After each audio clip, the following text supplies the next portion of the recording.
Hello दोस्तों, सभी को नमस्कार, सभी को आदाब। आज जो है मैं प्रशांत कुमार आज आपके लिए क्लास 6 का चैप्टर नंबर 4 लेकर के आया हूँ, जिसमें कि हम लोग पढ़ेंगे आरंभिक नगर के बारे में। जो हम लोगों की पहली सभ्यता, जो पुरानी सभ्यता थी ना, हम लोग सबसे पुरानी सभ्यता, उसके बारे में हम लोग पढ़ेंगे। पुरानी सभ्यता के बारे में पढ़ेंगे। तो सभ्यता का नाम जैसे कि आप लोगों को पता है कि हड़प्पा है ना। हड़प्पा की सभ्यता है नाम। अब देखिए, हड़प्पा की सभ्यता नाम जानने से पहले ना एक चीज़ हम लोग कॉन्सेप्ट कर लेते हैं क्लियर, कि ऐसा है कि आपका जो हड़प्पा है ना, एक स्थल का नाम है, और सबसे पहले उस जगह पे, हड़प्पा जगह पे ही खोजा गया था। ठीक है ना, हड़प्पा जगह पे ही पूरा स्थल खोजा गया था, मिला था। तो जिसके कारण से आसपास के जो भी और भी पूरा स्थल मिले हैं ना, तो उसको हम लोग हड़प्पा की सभ्यता का ही नाम दे देते हैं।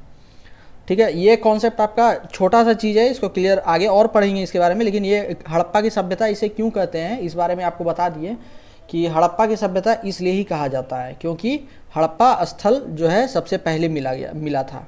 ठीक है, और इसका नोट्स भी है आपका, जो जैसे कि आपका जो कर रहे हैं आजकल में, आपको नोट्स हम साथ साथ ही दे रहे हैं, तो ये ध्यान दीजिएगा।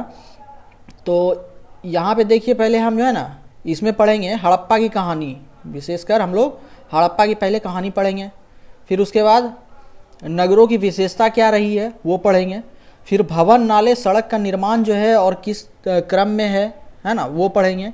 फिर हड़प्पा के नगरीय जीवन क्या थे हड़प्पा सभ्यता के, वो पढ़ेंगे। फिर नगर एवं नए शिल्प क्या क्या है वो पढ़ेंगे। फिर कच्चे माल के खोज क्या थी, मतलब कहाँ से कच्चे माल क्या हम लोग आयात करते थे या निर्यात करते थे, किस तरह क्या करते थे कच्चे माल का, तो वो हम लोग देखेंगे।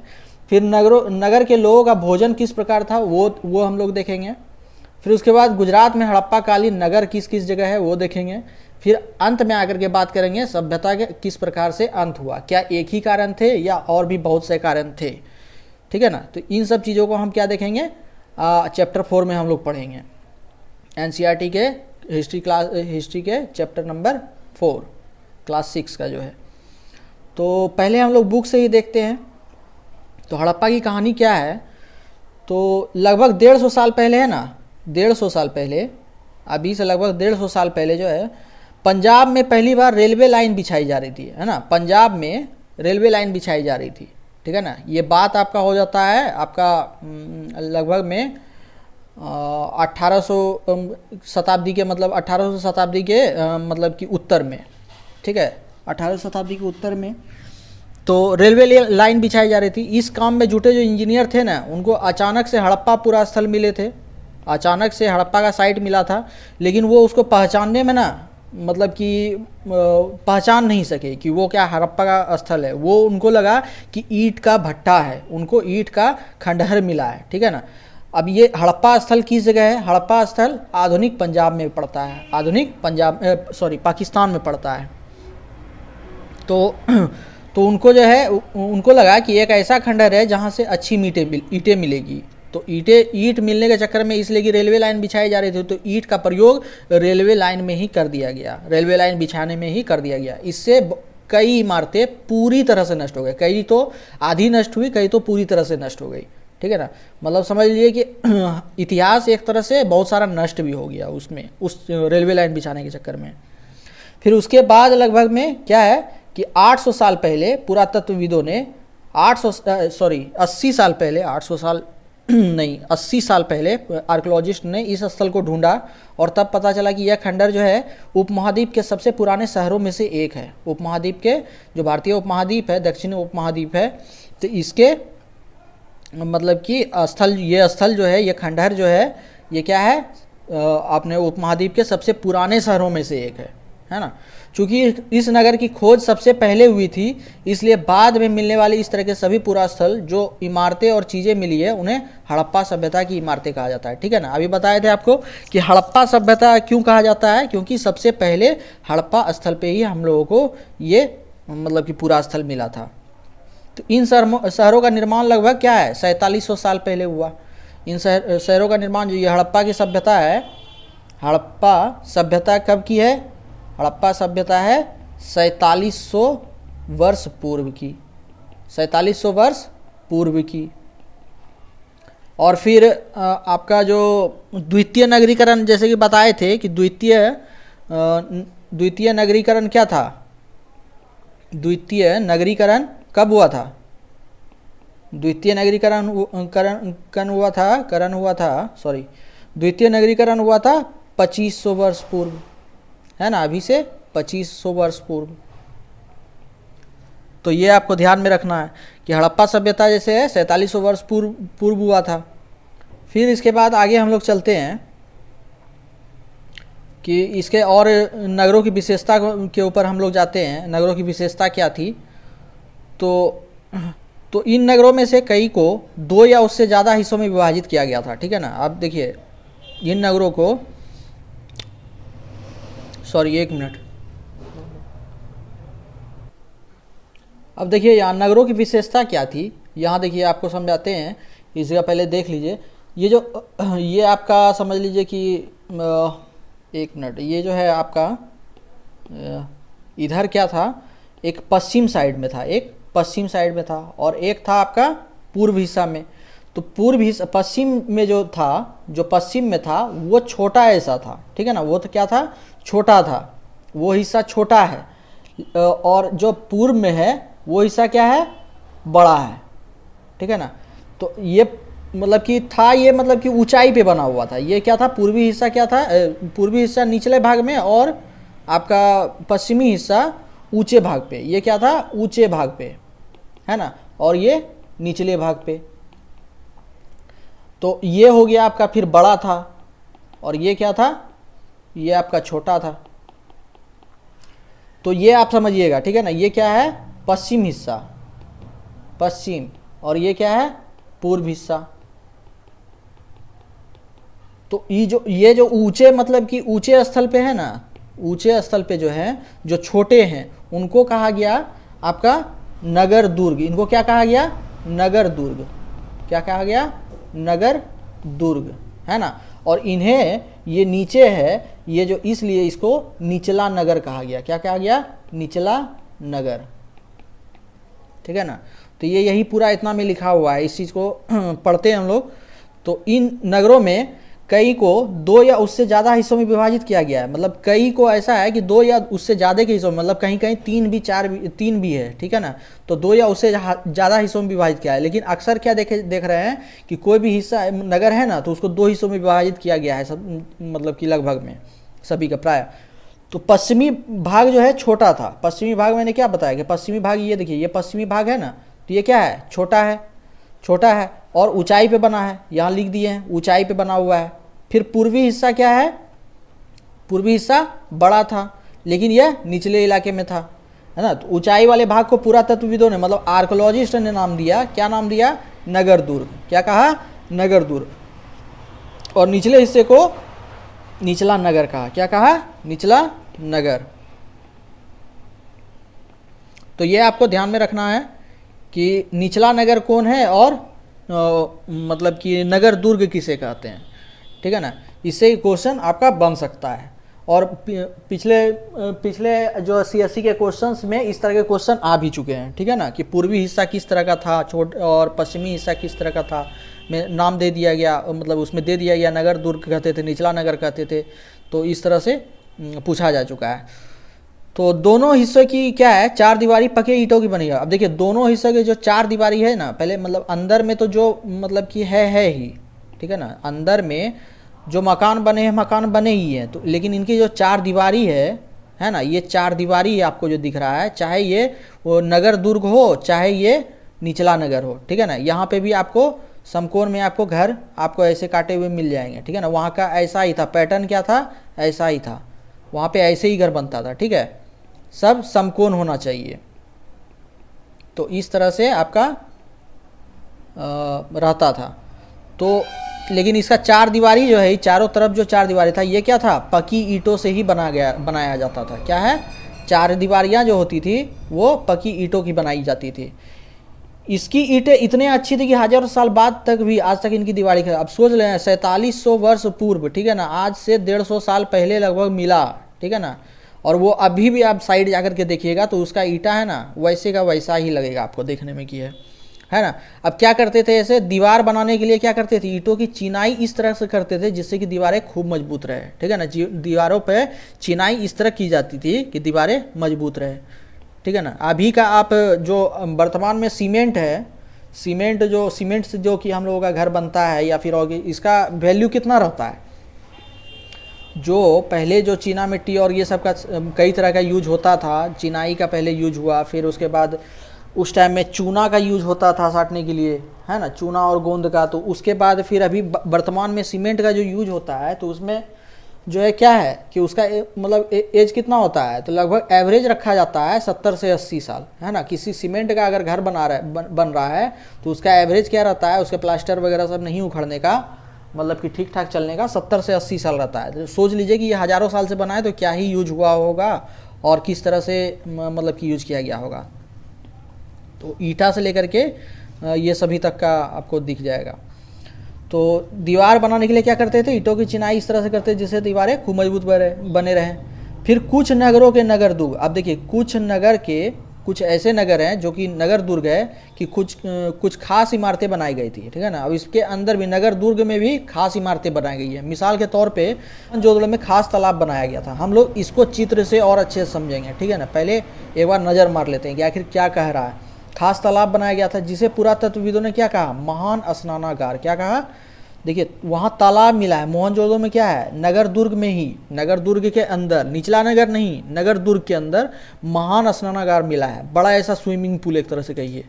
और महान स्नानागार में क्या है कि दो तरफ से सीढ़ी का व्यवस्था है ना।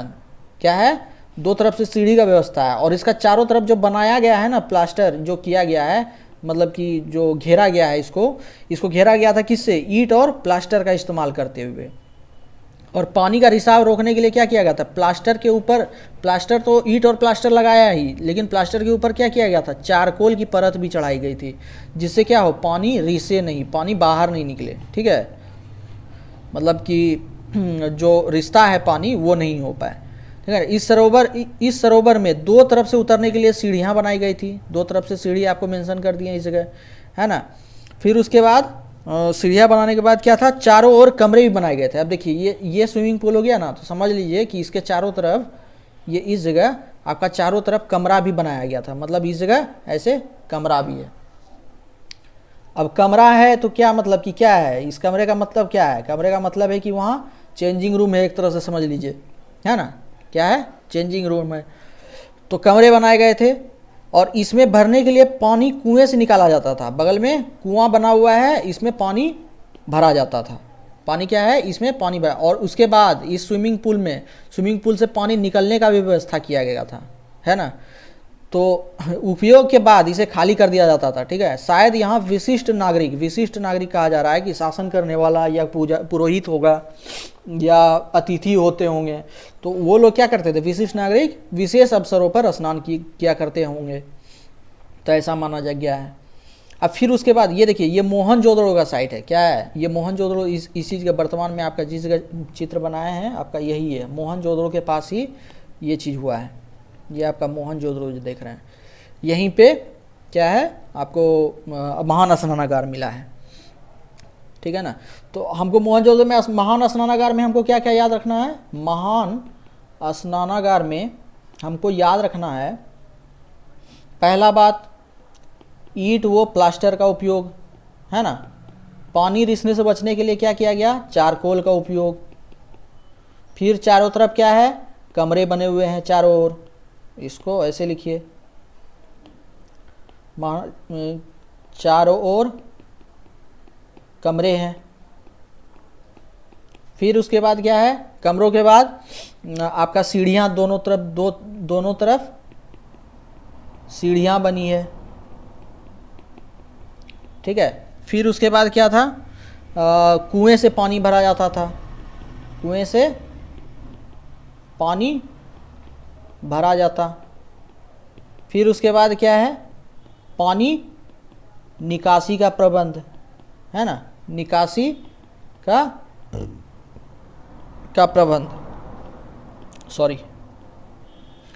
तो ये हो गया आपका महान स्नानागार जो कि मोहनजोदड़ो में मिला है। ये क्या है, मोहनजोदड़ो में महान स्नानागार के सारे चीज़ आपको बताएं, ठीक है ना।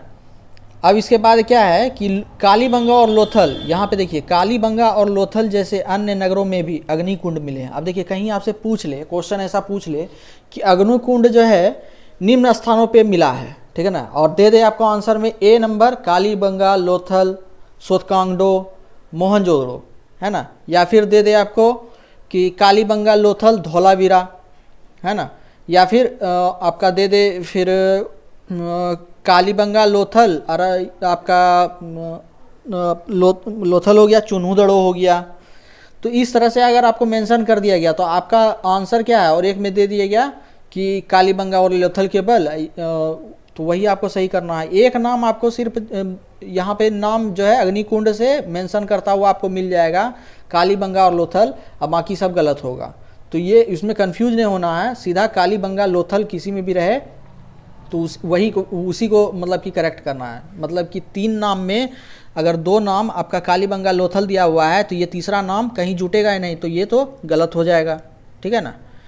तो फिर उसके बाद आपको क्या है, किसी एक नाम वाले को या 2 नाम वाले को ही मतलब कि चुनना होगा, ठीक है ना। कोई 2 नाम का दिया हुआ है तो कालीबंगा लोथल याद रखिएगा, अग्निकुंड उसी नगर में मिला है। और ये अग्निकुंड का उपयोग किसमें किया गया होगा, यज्ञ में किया जाता होगा। फिर हड़प्पा और मोहनजोदड़ो और लोथल जैसे कुछ नगरों में बड़े बड़े भंडार गृह मिले हैं। अब देखिए ये दुर्ग है जो है ना, नगर दुर्ग में एक बड़ा ऐसा एक पार्ट क्या है, भंडार गृह के रूप में ही मिला है। कहाँ ये आपका मिला है हड़प्पा में पहला साइड, फिर मोहनजोदड़ो और लोथल, ठीक है ना, ये सब साइड में भंडार गृह मिला है। तो ये आपका सारा मेंशन किए हुए हैं, ठीक है ना। अभी आप नोट से पढ़िएगा, थोड़ा सा इसका मैप पे नज़र डालेंगे तो फिर उसके बाद आपको और क्लियर हो जाएगा। तो ये न, अब देखिए इस जगह क्या बोल रहा है, आधुनिक पाकिस्तान के पंजाब और सिंध प्रांतों भारत के गुजरात, राजस्थान, हरियाणा, पंजाब प्रांतों में मिले हैं, ठीक है ना। ये नगर सब जो मिले हैं ना, यही सब इलाका है, पंजाब में, सिंध में, ये पंजाब और सिंध पाकिस्तान के क्षेत्र में, फिर भारत के क्षेत्र में गुजरात में मिले हैं, राजस्थान में मिले हैं, हरियाणा में मिले हैं, पंजाब जो है उसमें भी मिले हैं। इन सभी स्थलों से पुरातत्वविदों को अनोखी वस्तुएं मिले हैं। अब वस्तुएं में क्या क्या मिले हैं, तो कुछ का नाम मेंशन किया है, मिट्टी के लाल बर्तन, है ना, लाल बर्तन, फिर जिन पर काले रंग के चित्र बने हैं। मतलब कि लाल बर्तन तो मिले ही है, लेकिन इस पर क्या है, काले रंग का इसके ऊपर चित्र किया गया है, चित्रकारी किया गया है, ये मिला है। फिर पत्थर के बाट मिले हैं, है ना, पत्थर के बाट भी मिले हैं, पढ़ेंगे किस तरह का चर्ट का पत्थर था। तो फिर मुहरे मिले हैं, मनके मिले हैं, तांबे के उपकरण मिले हैं और पत्थर के लंबे ब्लेड भी मिले हैं, ठीक है, फलक टाइप का। तो ये सब देखेंगे। अब फिर आगे देखेंगे इस जगह भवन, नाले और सड़कें पढ़ने से पहले हम लोग क्या करेंगे, हम लोग देख लेंगे एक बार नोट्स, ठीक है ना। तो नोट्स पे आते हैं, सिर्फ नोट्स ही खोल करके रखते हैं जो कि आप आसानी से देख सकें। अब देखिए आपको यहाँ क्या क्या देखना है, हड़प्पा की कहानी पढ़ रहे हैं। तो आधुनिक पाकिस्तान में 150 साल पहले क्या था, पंजाब में पहली बार रेलवे लाइन बिछाने के क्रम में हड़प्पा स्थल मिला था, ठीक है ना। फिर उसके बाद हड़प्पा के खंडरों से ईंटें उखाड़कर रेलवे लाइन बनाने में उपयोग, ठीक है ना, ईंटें उखाड़कर रेलवे लाइन बनाने में उपयोग। कई इमारतें पूरी तरह से नष्ट हो चुकी थी। उसके बाद लगभग 80 साल पहले पुरातत्वविदों द्वारा, है ना, जो पुरातत्वविद जो 80 साल पहले थे ना, उनका नाम आपको बताते हैं। उनका नाम था जॉन मार्शल। क्या था, जॉन मार्शल। ये क्या था, इंडस वैली सिविलाइजेशन के खोजकर्ता माने जाते हैं। और अगर भारतीय नाम आएगा तो आप क्या बोलिएगा, भारतीय, जो कि इंडस वैली सिविलाइजेशन का मतलब कि पहली बार पूरा आर्कोलॉजिस्ट थे, जो भारतीय आर्कोलॉजिस्ट थे, उनका नाम क्या था, उनका नाम था इंडियन में, उनका नाम था दयाराम सहनी जी, ठीक है। तो इनका बड़ा नाम है, ठीक है ना। तो इसका दयाराम सहनी को आपको याद रखना है। तो इसके बाद क्या है, 80 साल पहले पुरातत्वविदों द्वारा स्थल को ढूंढा, जिससे पता चला कि यह खंडहर वास्तव में क्या है, उपमहाद्वीप के सबसे पुराने शहरों में से एक है। शहरों का निर्माण लगभग कब हुआ था, 4700 वर्ष पहले, जिसको कि हम लोग कहेंगे 2700 ईसा पूर्व। कंफ्यूज नहीं होना है। ईसा पूर्व आप जानते हैं कि कैसे निकालना है, तो इसलिए ईसा पूर्व को उतना याद नहीं रखना है, आपको सीधा याद रखना है 4700 साल पहले, ठीक है ना। 4700 साल पहले में 2700 ईसा पूर्व अगर आ गया, ठीक है ना, क्वेश्चन में आ गया ईसा पूर्व लिखा हुआ आ गया कि तभी आपको मतलब कि उसके ऊपर दिमाग लगाना है। बाकी बात 4700 आपको याद रखना है, ठीक है ना, कि 4700 वर्ष पहले शहरों का निर्माण शुरू हुआ था, जो हड़प्पा की सभ्यता थी। फिर नगरों की विशेषता क्या थी? कई नगरें जो थे ना 2 या उससे ज़्यादा हिस्सों में विभाजित थी, ठीक है ना। कई नगरें ऐसी थी जो कि 2 या उससे ज़्यादा हिस्सों में विभाजित थी। अब प्रायः पश्चिमी हिस्सा क्या होता था? छोटा होता था और ऊंचाई पर होता था, जिसे क्या कहा जाता था? नगर दुर्ग। फिर पूर्वी हिस्सा क्या होता था? बड़ा लेकिन निचले इलाके में, तो इसे निचला नगर कहा गया। 4 दीवारी पक्की ईंटों की, ठीक है ना, पक्की ईंटों की 4 दीवारी, 4 दीवारियाँ जो थी पक्की ईंटों की थी, तो चिनाई इस तरह की दीवारें मजबूत रहे। फिर नगर दुर्ग में खास इमारतें कौन कौन से थी? एक तो मोहनजोदड़ो में खास तालाब है। अब खास तालाब को क्या कहते हैं? खास तालाब को क्या कहते हैं? महान स्नानागार। अब महान स्नानागार में क्या था? बनाने में ईंट और प्लास्टर का इस्तेमाल था। पानी रोकने के लिए प्लास्टर के ऊपर क्या किया जाता था? चारकोल की परत। फिर उसके बाद 2 तरफ से उतरने के लिए क्या थी? सीढ़ियाँ थी 2 तरफ से, ठीक है। चारों ओर क्या थे? चारों ओर कमरे थे। पानी कुएं से भरा जाता और फिर बाद में खाली भी किया जाता था। अब यहाँ क्या कह रहा है? संभवतः विशिष्ट नागरिक विशेष अवसरों पर स्नान के लिए ये महान स्नानागार था। फिर उसके बाद दूसरा साइट है, एक और साइट है जो कि कालीबंगा और लोथल में अग्निकुंड मिला है। कालीबंगा और लोथल में अग्निकुंड, ठीक है ना, यज्ञ के लिए। और फिर उसके बाद हड़प्पा, मोहनजोदड़ो और लोथल में क्या मिले हैं? भंडारगृह, बड़े बड़े भंडारगृह, ठीक है ना। तो ये चीज़ आपको ध्यान रखना है। अब देखिए पहले एक चीज़ आप अपने किताब में कहीं, कॉपी में कहीं लिख लीजिए या फिर ये नोट्स में है, इसको अच्छे से पढ़ लीजिएगा कि ईस्ट वेस्ट नॉर्थ साउथ जो है, जो ये इलाका है, इसका इलाका क्या है? ये देखिए ऐसे समझिए कि ये इलाका हो गया आपका, ये इलाका हो गया नॉर्थ, ये हो गया साउथ, फिर उसके बाद ये हो गया ईस्ट और ये हो गया वेस्ट, ठीक है ना। तो नॉर्थ में सबसे अंत वाला इलाका क्या है? हड़प्पा का सबसे जो अंतहीन छोर है, अंत वाला छोर है, जहाँ जैसे यहाँ देखिए यहाँ क्या कहिएगा? सिंधु नदी के पास गावेरी वाला है, राखीगढ़ी है, कालीबंगा है, तो है ना, हड़प्पा है। तो सबसे अंत में इधर कौन सा है जहाँ पे हड़प्पा सभ्यता पाई जाती है सबसे लास्ट तक? तो वो क्या है? मांडा। क्या है? मांडा, जो कि आपको क्या है? जम्मू में मिलती है ना। तो ये हम यहाँ लिख दिए हैं। और फिर साउथ में सबसे अंत में, तो आपको ये गुजरात तक देख रहा है, अगर यहाँ देखिएगा तो यहाँ तक हो सकता है, लेकिन ये कहाँ मिल रहा है? दैमाबाद महाराष्ट्र में। क्या है? दैमाबाद महाराष्ट्र में, दैमाबाद महाराष्ट्र में, ठीक है। ईस्ट में क्या है? इधर यूपी तक गया है, आलमगीर मेरठ तक, आलमगीर मेरठ तक, जो कि यूपी में पड़ता है। फिर उसके बाद इधर सुतकांगडोर। क्या है? सुतकांगडोर, इस नाम को याद रखिएगा, सुतकांगडोर, ठीक है ना। ये कहाँ है? पाकिस्तान के बलूचिस्तान प्रांत में है, बलूचिस्तान प्रांत में है, ठीक है, बलूचिस्तान प्रांत में, जो वर्तमान पाकिस्तान में है, ठीक है। तो इस चीज़ को याद रखिएगा, ठीक है। अब हम इसको हटाते हैं, ये आपको बड़ा फिगर में समझाने के लिए बना दिए थे, यहाँ छोटा में लिखा हुआ है। इस चीज़ को आप ध्यान से, इस चीज़ को एकदम ध्यान से याद रखिएगा, ठीक है ना। आप मतलब कि क्वेश्चन इसी सब ट्रिकी जगह से पूछा जाता है, जहाँ पे आपको याद कम रहे ना, वहीं से पूछा जाएगा। तो यही याद रखना है कि मांडा हो गया, नॉर्थ में मांडा हो गया, साउथ में महाराष्ट्र में दैमाबाद हो गया, फिर आपका ईस्ट में आलमगीर मेरठ पड़ गया, और फिर इधर सुतकांगडोर बलूचिस्तान पड़ गया, ठीक है ना। तो जैसे देखिए यहाँ साइट कौन कौन सा है। अब देखिए यहाँ पे एक आपका सिंधु नदी के पास, देखिए यहाँ पे सिंधु नदी के पास, ये सिंधु नदी हुआ ना, सॉरी बहुत ज़्यादा हो गया, ये सिंधु नदी है ना। सिंधु नदी के किनारे तट पे देखिए मोहनजोदड़ो का साइट मिला है, फिर इसी के नीचे चुन्हू का मिला है ना। ये आपका सिंधु के बाद झेलम, चिनाब, रावी के पास देखिए यहाँ पे हड़प्पा का मिला है ना। ब्यास सतलुज के पास देखिए राखीगढ़ी मिल रहा है, फिर इसी के पास कालीबंगा भी है, फिर उसके बाद सिंधु के और थोड़ा दूर पे मतलब कि उसके बेसिन में गंवेरी वाला भी मिला है इलाका, है ना। और सोतकाहको मिला है आपका पाकिस्तान के क्षेत्र में, बलूचिस्तान, वही बलूचिस्तान प्रांत में ही। फिर गुजरात में आते हैं तो धौलावीरा साइट है, एकदम नामी साइट है धौलावीरा। सुतकोदा सीट मिला है, फिर उसके बाद लोथल सीट भी मिला है। फिर नीचे आप देख रहे हैं दैमाबाद तो मिला ही है ना। तो ये क्षेत्र जो देख रहे हैं ना, क्षेत्र आप, ये बहुत बड़े क्षेत्र में फैला हुआ है, ठीक है ना। ये जो है बहुत बड़े क्षेत्र में फैला हुआ है। क्या?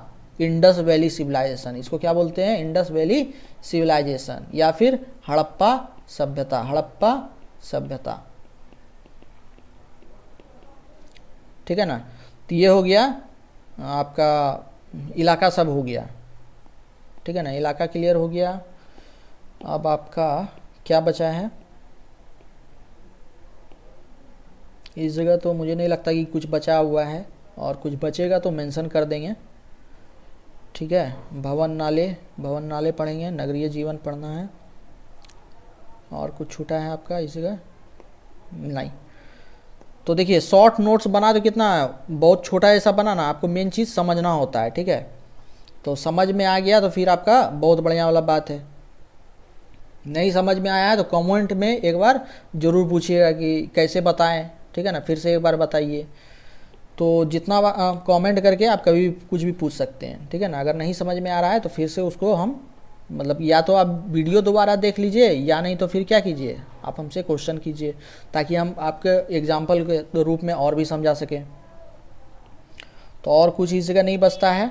अब देखिए ये महान स्नानागार का आपको दिख रहा है ना जगह, ये पूरा ये महान स्नानागार है ना। दो तरफ से सीढ़ी आपको दिख रही है, दो तरफ से सीढ़ी दिख रही है ये आपको, है ना। और फिर उसके बाद ये देखिए ये छोटे छोटे भवन के आपको दिख रहे हैं ना, ये भवन ही है ना। ये सब भवन बने हुए थे। ये ईंट यही कहा जा रहा है कि ये जो रेलवे लाइन बिछाने के क्रम में ना, यही सब ईंट जो मतलब कि पूरा भवन आपको नहीं दिख रहा है, यही सब ईंट मतलब कि रेलवे लाइन में चला गया, ठीक है ना। ये महान स्नानागार कहाँ मिला? मोहनजोदड़ो में। फिर ईंटों की चिनाई देखिए, हड़प्पा के नगरों में ईंटों की चिनाई किस तरह की जाती थी। ये ईंटें एक जगह रख दिए गए और इनको चिनाई की जाती थी, ठीक है ना। और फिर इस जगह कुछ आपका जो कि पिक्चर बेसिस हो, पिक्चर बेसिस में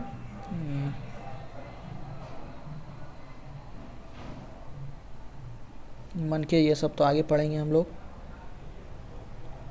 चलिए भवन, नाले और सड़कें पढ़ लेते हैं।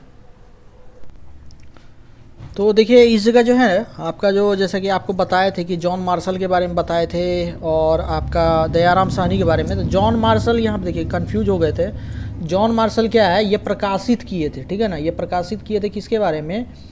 ये आपका प्रकाशित किए थे कि जो आपका खुदाई जो किए हैं ना,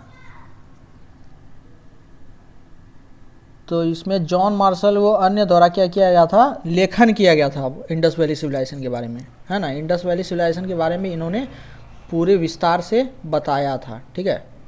तो इस चीज़ को याद, ऐसे अगर नाम आएगा कि पुरातत्वविद मतलब कि पुरातत्वविद नहीं, मतलब कि सबसे पहले किसके द्वारा खुदाई की गई थी, किसके द्वारा कुछ प्राप्त हुई थी इंडस वैली सिविलाइजेशन के, तो आपको याद रखना है अलेक्जेंडर सॉरी अलेक्जेंडर कर्निघम के बारे में घम को याद रखना है, ठीक है ना। कर्निघम, अलेक्जेंडर कर्निघम, है ना। ये क्या किए थे इन्होंने? सबसे पहले इनको क्या मिला था? हड़प्पा संस्कृति की मुहर प्राप्त हुई थी, है ना, अलेक्जेंडर कर्निघम। अब देखिए यही आप देख रहे हैं कि हमको भी कन्फ्यूज़न हो जाता है, तो इसलिए आपको विशेष तरह से ध्यान रखना है कि नाम किस तरह से आगे पीछे होता है। तो यही आपको एग्ज़ाम के टाइम में बस इतना हेल्प रहता है ना कि आपको नाम जो है ना सामने लिखा हुआ रहता है। नहीं लिखा हुआ रहता है तभी भले आपका दिमाग कंफ्यूज हो सकता है, लेकिन नाम सामने में अगर आप उस चीज़ को रिवीजन किए हैं, जैसे मैंने कई बार अलेक्जेंडर कर्निघम को नाम को याद कर रखा हुआ था, तो अभी फिर जब आपके पढ़ाते पढ़ाते क्या हुआ, मेरे दिमाग में फिर से आ गया कि अलेक्जेंडर कर्निघम थे जिनको कि सबसे पहले पुरातत्व मतलब कि हड़प्पा संस्कृति की मुहर प्राप्त हुई थी। इनको क्या प्राप्त हुई थी? हड़प्पा संस्कृति की मुहर, हड़प्पा संस्कृति की मोहर की प्राप्ति, मोहर की प्राप्ति, ठीक है ना, ये एक्स्ट्रा में है। फिर उसके बाद दयाराम साहनी द्वारा क्या किया गया, खुदाई शुरू किया गया, खुदाई शुरू किया गया, ठीक है ना। फिर उसके बाद आपका इसके बाद भी नाम आएगा, राखलदास बनर्जी का भी नाम आएगा, है ना।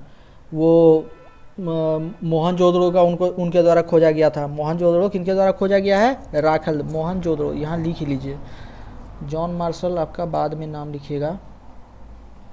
एक क्रम में आपका हम नोट्स जो आपको सेंड करेंगे तो हम क्रम में बना करके आपको भेज देंगे, ठीक है।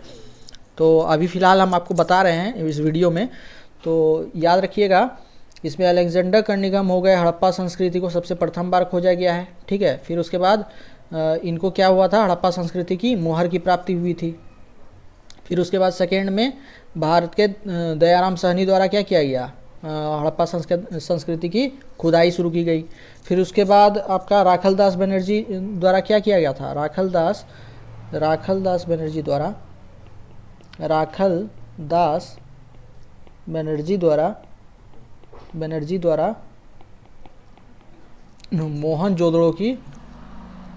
मोहनजोदड़ो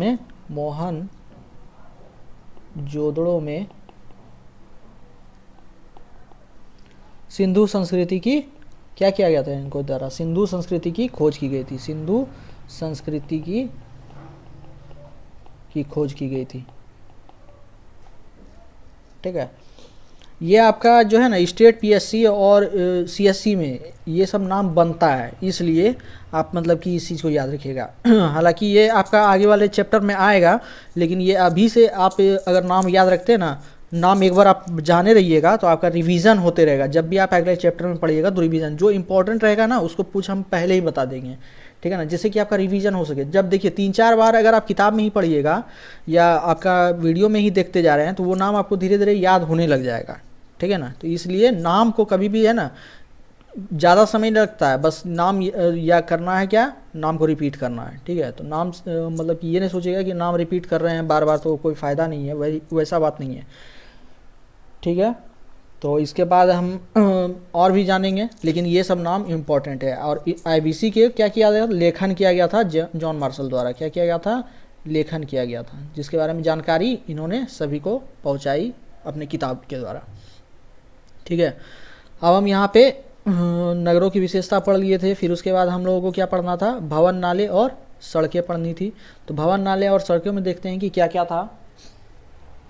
तो इन नगरों के घर में जो था ना, इन नगरों के घर में आमतौर पर क्या होते थे, आमतौर 1 या 2 मंजिले के होते थे। मतलब समझ लीजिए कि इन घरों में क्या है कि 1 मंजिल का होगा या फिर 2 मंजिल का होगा, ठीक है ना, या तो 2 मंजिल का भी हो सकता है। और घर के आंगन में क्या होना था, अगर मान लीजिए ये घर है, घर के आंगन में क्या किया जाता था, आंगन जो या तो बीच में या कहीं किसी एक जगह चारों ओर कमरे बने हुए थे। मतलब कि आंगन यहाँ पे और इधर चारों ओर क्या किया गया है, कमरे बने हुए हैं, है ना, ये इधर ऐसे कमरे बने हुए हैं। और अधिकांश घरों में क्या होता था, अलग से स्नानाघर होता था, अलग से स्नान घर होता था, है ना, अलग से एक बाथरूम होना ही है। और कुछ घरों में क्या मिलते थे, कुएं भी होते थे। तो ये आपको सारा चीज़ बताया जा रहा है कि एक मान लीजिए एक जो है आपका घर है, तो घर या सामान्यतः 1 या फिर 2 महल का होना। फिर उसके बाद एक घर है तो उसके आंगन के चारों तरफ क्या हो रहा है, रूम बन रहा है। फिर उसके बाद एक स्नान घर भी है उसमें शामिल। और फिर वहाँ जहाँ मतलब कि किसी घर में क्या है, कुएं की भी उपलब्धता आपको दिख रही है। अब कई नगरों के ढके हुए नाले, देखिए ये सबसे प्रसिद्ध है। ये हड़प्पा सभ्यता में कई नगरों में देखा गया है ढके हुए नाले, ये सबसे ज़्यादा प्रसिद्ध है कि वो लोग साफ़ सफाई और वेस्ट मैनेजमेंट तो इतना अच्छा से करते थे कि अभी के समय में वेस्ट मैनेजमेंट उस तरह से नहीं हो पाता है ना। मतलब कि नाले ढके हुए हैं, है ना, और सावधानी से सीधी लाइन से बनाए गए हैं, है ना। और ख़ासकर वो जो सीधी लाइन बनाए तो शायद वो सीधी लाइन के बावजूद और क्या होता था कि उसमें देखिए एक चीज़ और बताते हैं। एक तो सीधा हो गया, सीधा के बाद क्या है उसका क्या होता था, ढलान की तरह होता था, है ना। ये ढलान होगा, ये नाला अगर ढलान होगा तो इसमें पानी क्या होगा, पानी एकदम आराम से बिना रुके ही वो नीचे चला जाएगा, तो पानी आसानी से बह सके, ठीक है ना। ढलान होती थी, क्या होती थी, ढलान होती थी। एक तो सीधी लाइन में है और ढलान में होती थी। और अक्सर घरों की नालियों को सड़कों की नालियों से जोड़ दिया जाता, मतलब कि इसके चारों तरफ, वही मैं आपको बताया था कि ये समकोण घर बनता है ना। तो ये घर है, इस तरह से घर है, तो क्या होगा, इसके भी नाले होंगे और वो इससे जाकर के जुड़ेंगे, है ना। तो ये आप देखिए कितना, मतलब कि इसका वेस्ट मैनेजमेंट का कितना बढ़िया प्रबंध था, है ना। तो जो बाद में बड़े नालों से मिल जाते थे, अब इसके बाद भी यहाँ पे भी बड़े नालों में जाकर के मिल जाना। ये छोटा छोटा नाला आप देख रहे हैं और फिर उसके बाद ये बड़ा नाला में मिल जाना। फिर उसके बाद नालों के ढके होने के कारण इसमें जगह जगह पर मेन होल बनाए जाते थे। मतलब अभी जो आप देख रहे हैं सीवरेज में, जो बड़ा बड़ा शहर में देखते हैं, उसी तरह का वहाँ का मैनेजमेंट भी था। मेन हॉल वहाँ भी बनाए जाते थे, जिसके जरिए इनकी देखभाल और साफ सफाई की जाती थी। और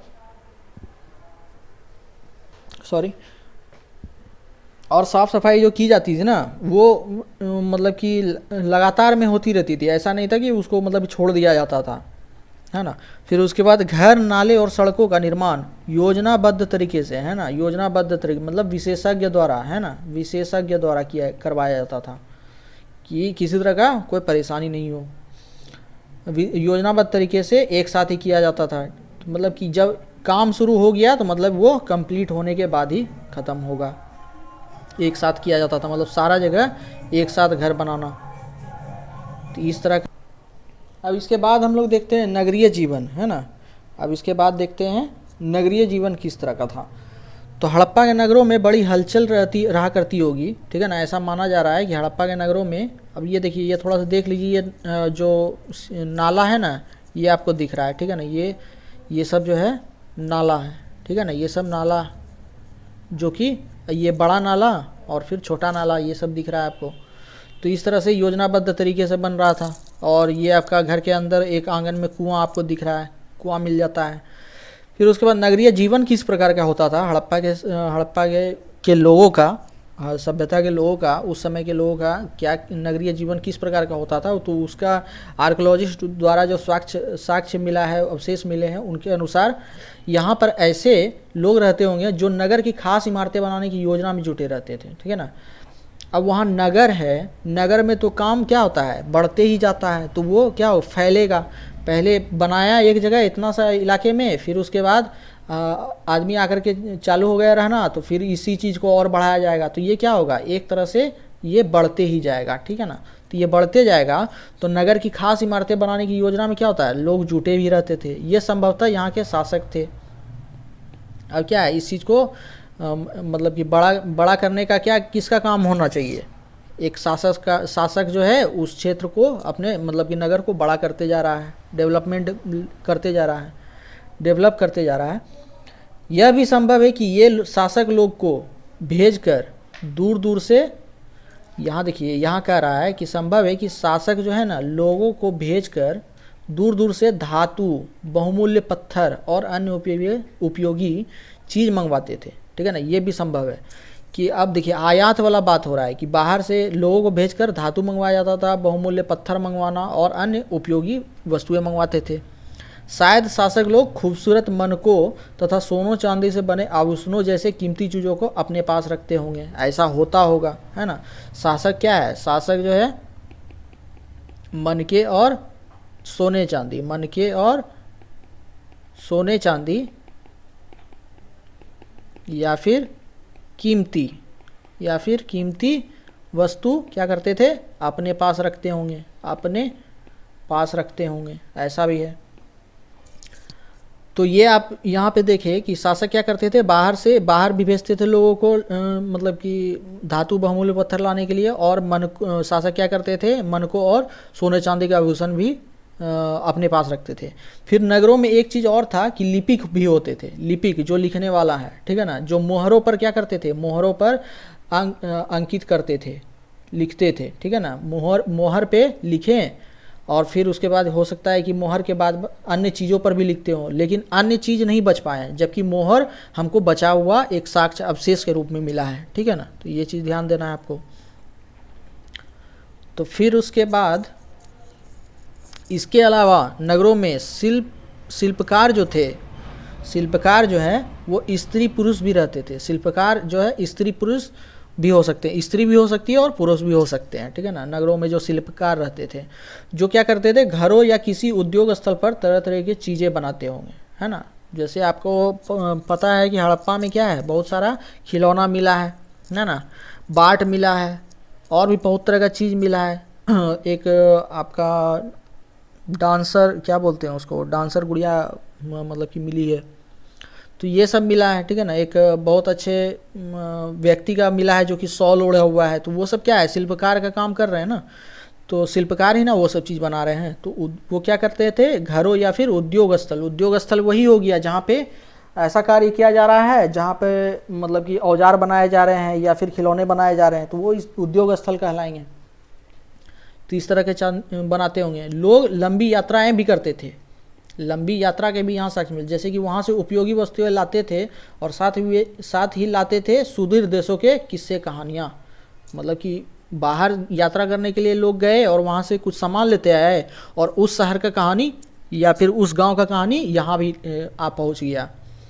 और मिट्टी से बने कई खिलौने भी मिले हैं जिनसे बच्चे खेलते होंगे। तो मिट्टी से बने खिलौने कई प्रकार के मिले, खिलौने ही तो बहुत मिले हैं हम लोगों को मोहनजोदड़ो से, हड़प्पा सभ्यता से। जिससे कि ये देखिए आपका ये क्या है, मोहर हो गया, ये लिपि है जो कि अभी तक पुरातत्वविदों द्वारा पहचानी नहीं जा सकी है, ठीक है ना, ये अभी तक पढ़ा नहीं जा सका है। ये आपका मछली की तरह लग रहा है ना, ये आपका अभी के समय के वाई के तरह लग रहा है, बहुत कुछ है। लेकिन ये देखिए ये दोनों सेम है, ये दोनों सेम है। अगर एक का अर्थ निकल रहा है तो फिर कुछ ना कुछ पढ़ा जा सकता है। फिर उसके बाद इसमें आप देख रहे हैं कि एक घोड़ा की तरह यहाँ लंबा पूँछ है ना, और ये एक सिंघी हिरन की तरह लग रहा है ना। फिर उसके बाद ये आपका लग रहा है कमान की तरह जो शासक के हाथ में रहता हो ऐसा, या तो लैंप की तरह लग रहा है आपको, है ना। तो ये सब चीज़ें ये आपका मोहर मतलब कि मिला है, ठीक है। फिर उसके बाद ये आपका खिलौना मिला है, ये सब छोटा छोटा पकी मिट्टी का, ये क्या है, पकी मिट्टी के खिलौने, पकी मिट्टी के खिलौने। अब जैसे कि यहाँ लिया हुआ है कि मोहनजोदड़ो एक सड़क और उसमें बना नाला, ये वाला हम लोग देखे, एक सड़क, ये सड़क है, सड़क भी था और नाला भी था और इसको ढका जाता था ना एक्चुअली। फिर उसके बाद एक कुआं आपको मिला है। फिर हड़प्पा की मोहरें दिख मिले, इस मोहर के ऊपर के चिन्ह क्या है, खास लिपि में है। और लेखन, ये जो लिपि है ये लेखन क्या है, प्राचीनतम उदाहरण है। विद्वानों ने पढ़ने की कोशिश की लेकिन अभी तक यह पता नहीं चल पाया है कि इसका अर्थ क्या है। फिर पकी मिट्टी के खिलौने मिले हैं, ठीक है। तो अब हम आगे पढ़ते हैं। नगरीय जीवन हो गया, नगरीय जीवन के बाद नए नगर और नए शिल्प। तो नए नगर और नए शिल्प,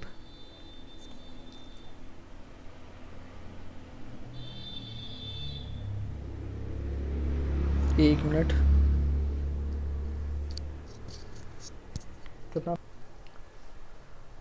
तो इसका जो है नगरीय जीवन हम लोग यहाँ पे नोट्स में भी लिख दिए हैं कि हलचल भरी थी, नगरों की खास इमारतें बनाने वाले लोग रहते थे, खास इमारतें बनाने वाले लोग रहते थे, और दूर दराज से धातु वस्तु, बहुमूल्य पत्थर, अन्य उपयोगी वस्तु मंगवाए जाते थे। शासकों द्वारा मनकों और सोने चांदी के आभूषण को अपने पास रखते होंगे ऐसा माना जाता है। लिपिक जो है मोहर जो है प्राप्त हुई है, अन्य चीज़ें जो लिपिक के द्वारा लिखी गई है प्राप्त नहीं हुए हैं।